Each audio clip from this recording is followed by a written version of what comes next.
This video is the very definition of someone who has absolutely zero business being a cop. In a tactical situation like that, you come over the slide.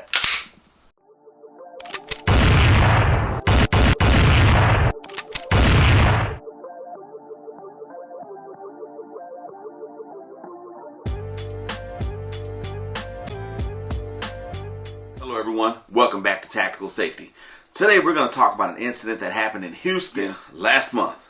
There was an officer out on patrol, and this video is the very definition of someone who has absolutely zero business being a cop.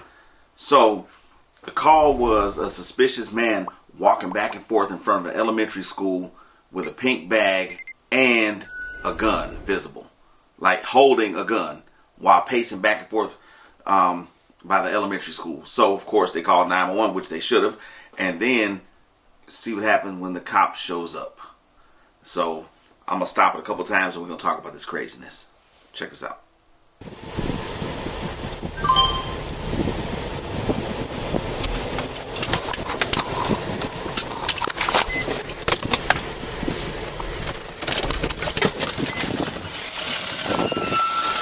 Drop the bag.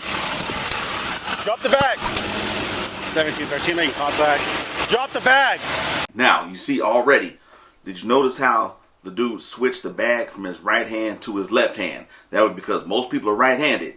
So he's switching the bag to his left hand so he can get to his firearm faster with his right hand. And the officer didn't even pick up on that. And then also, because of the nature of that call, he should have already had his gun at a low ready position, which is when you're like this right here. You can easily get it on target, but you're at a low ready. Bag. Drop the bag. Drop the bag. Drop the bag, sir. Drop the bag. Drop the bag. Now, the guy already had his gun out. He could have shot the cop already, but he didn't. He already had his gun out and pointed at the cop. The officer took approximately just under 2 seconds to draw his gun to a drawn firearm already, which you're already behind the 8 ball. You're already in a losing position. Now check this out. So I'm going to actually rewind it a few seconds. Contact. Drop the bag. Drop the bag. Drop the bag. Drop the bag, sir. Drop the bag. Good. Drop the bag. Shots fired. Shots fired. Empty the whole magazine. He shot 15 times and hit absolutely nothing. It was as if he had blanks in his gun, but you know he didn't have blanks because you see all the dirt bouncing up off the ground and bullets hitting the concrete right next to the guy. Horrible shot. He fired 15 rounds at, looks like no more than, it's less than 7 yards for sure. It's definitely less than 21 feet.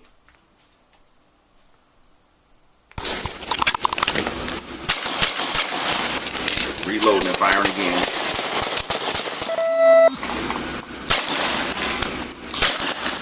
It's like the guy got shot, looks like in the leg right here because he's limping. But he's still running. Now the cop's giving chase. Stop!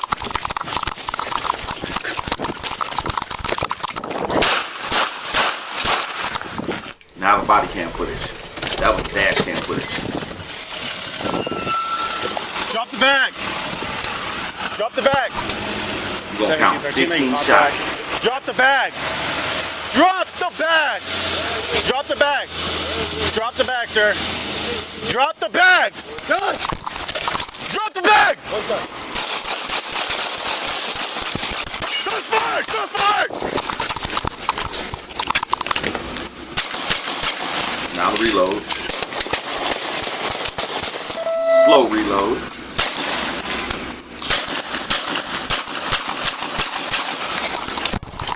Shots fired.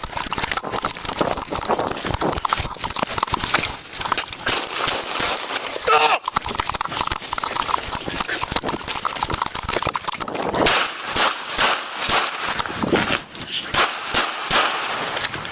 Into the second magazine.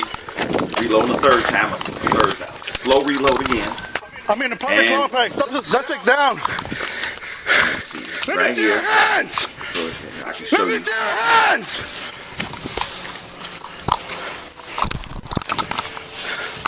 Now, about right there, you can see that when he did the second reload, which was the third magazine, he never even hit the slide forward. He never even chambered the round.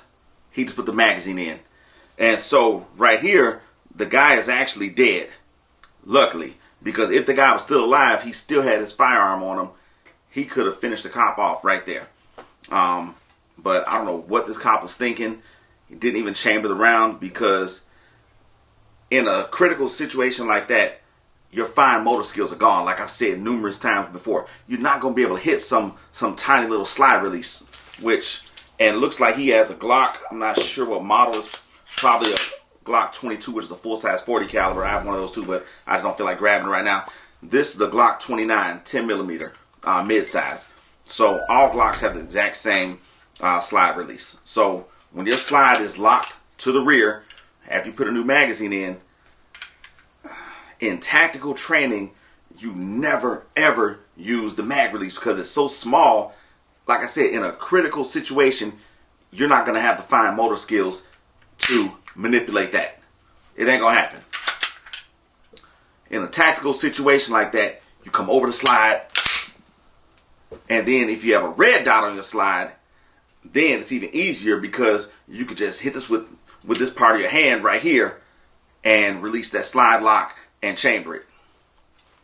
And he had a red dot on his, and he did none of that. Now you see him go up to the guy and get him handcuffed, and the guy is already dead.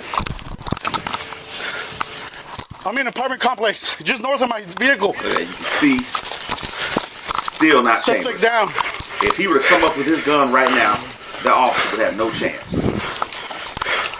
Looks like the officer has an aim point optic on his, which is a big mailbox type optic. They're really good optics, but I'm not a big fan of them. Turn around. Fuck.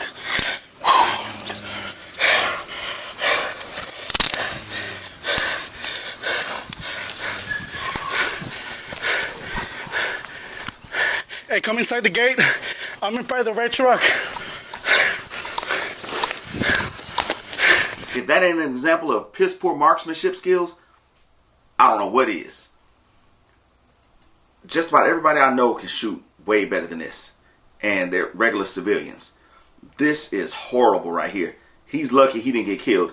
Now, it said he got shot in the stomach. I'm not sure if it was below his vest, or if it hit him in the vest, or if it penetrated the vest. It didn't say. I don't have that information, but it just said that he got shot in the abdomen, and it was non-life-threatening injuries. So it could have been a graze. I don't know, but that's why marksmanship skills are so important, because at most police departments, you're required to go through firearms training, firearms qualification once a year, which is nowhere near enough anyway.